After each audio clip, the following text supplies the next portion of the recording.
جنگ کې تښتېدلي وای نو هغه ورته وایي نه ولې تاسو تښتېدلي نه وای هغه وایي نه زمونږ مشر میدان کې ولاړو نو چا مشر چې میدان کې ولاړي نو هغه تښتېدلي نه د دې مطلب دا چې کله کله مشر هغه ته یو کار وکړي یا هغه سره یو کار وشي نو هغه د ټول قوم سره نو ستاسو دلته زمونږ ګڼې شعبې وې یو شعبه هغه د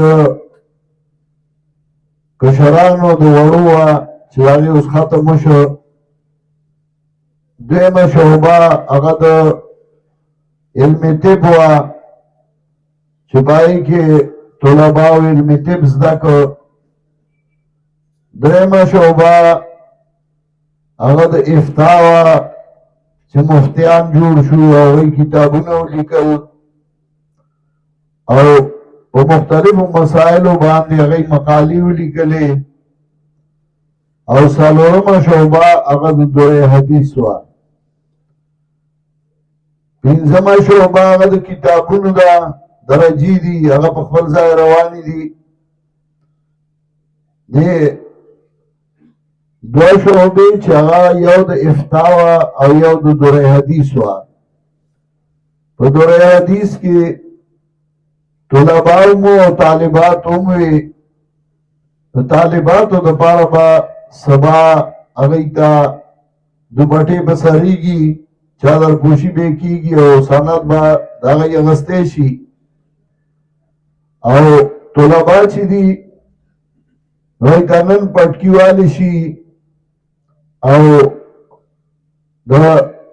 دا پټکې دا عزت دی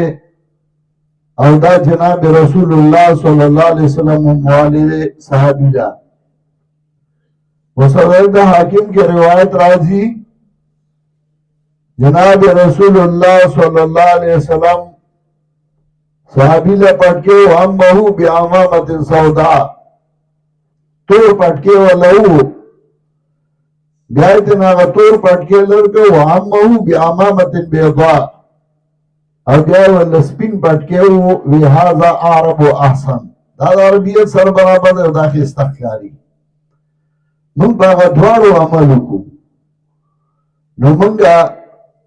خلو طلباو لا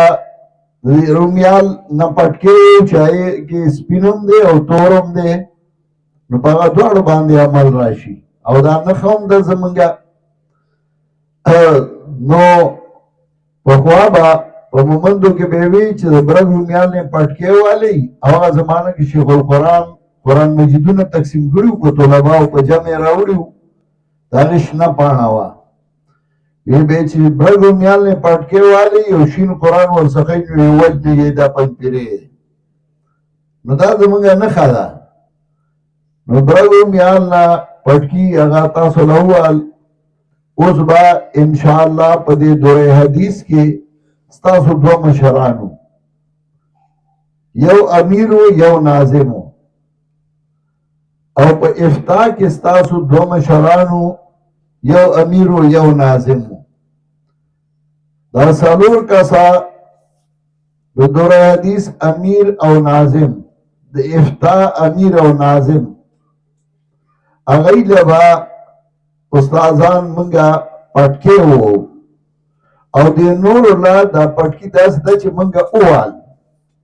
خو تاسو به راځئ او په پټکي به درنه لاس دي استادان دعا به درته کوي لاس کې خو در مطلب دا لاس به کېږي دعا به درته وکړي چې الله علم کې برکت واچو الله یې درنه توحید او سنت خدمت والي نو دا هم یو قسم پټکې وال دي خو چونکې که دی وایي نو تر مازدیګره به تاسو تړلي او دی به تړلي او ستړی کېږي هم بنده مشران دي استادان نو دا تاسو ورسره ملګرتیا وکړه امداد هم ورسره په دې پټکي والو کې وکړو او نور نه به دغسې نومونه علي او راځي به په دې دروازه به راځي په دې دروازه به ځي ټیک ده نو یو یو نوم به علي اول به د در حدیث امیر هغه له پټکی وو او بیا به د در حدیث ناظم لا بیا به د افتا امیر لا او د افتا ناظم لا او هغې پسې به بیا یو یو نوم اخیستی شي هغې به تاسو به دغسې راځئ خو اول زه دا ترتیب برابروم د امیر دې خواته